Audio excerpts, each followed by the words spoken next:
you're actually not in this situation by yourself. Like, so many more people than you could even imagine. I actually run a challenge called Subscriber Reviver, and I've had close to 2,000 people go through the challenge. So there's a lot of entrepreneurs out there. Secret plug, guys. Go now. Go there now. We're gonna leave all the links below.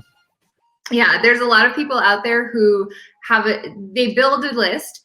And what happens to us, I think a lot of the time, is that we get so caught up in the ads, right? And we're just like, okay, we got to build this list and we got to make these ads so that we can build the list. But then we figure out that our ads actually sometimes sell our thing.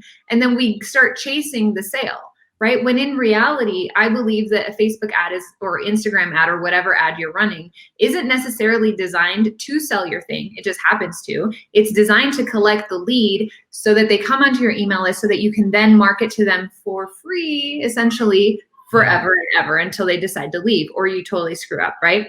Yeah. So you spend all this time, money, and energy and like heartburn, right? Building this audience. And then you turn around one day and you're like, well, when I have 500 people, then I'll start emailing them. When I have 1,000 people, then I'll start emailing them. Oh crap, I have 10,000 people in this audience and I haven't emailed them in forever, right? Where do I start? It does feel like a big boulder to push up the hill. Yeah. And I think that I'll start with the mistakes that I see people make. The apology.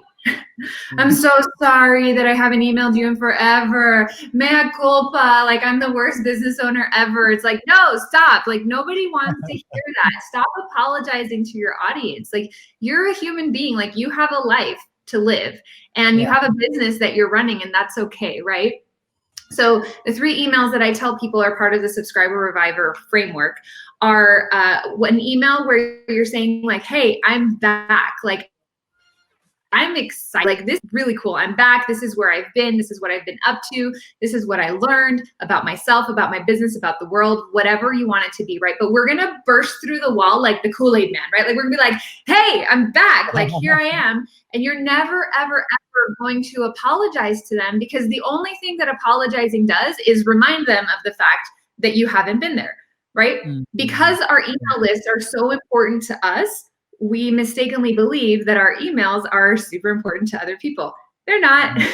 You're one of hundreds of emails that come through somebody's inbox, right? Yeah. So bringing that energy is super important.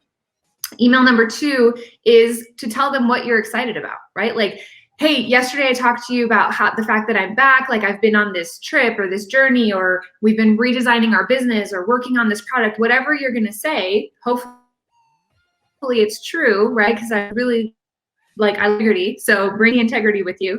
This is what I'm super excited about. Tell them, like keeping that energy up. And then the 3rd day, you're gonna say, hey, this is how it pertains to you. And if you'd like to, I would really love for you to come on this journey with me, right? So it gives the people the option to opt out. If they're interested in hearing about this brand new awesome thing that you're so excited about and back to share with them, they can stay on the list and they know exactly what the conversation is gonna be about.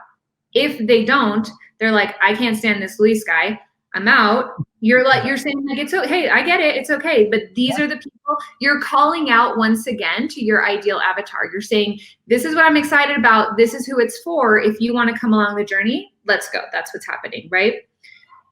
So that's really the Subscriber Reviver portion of the framework.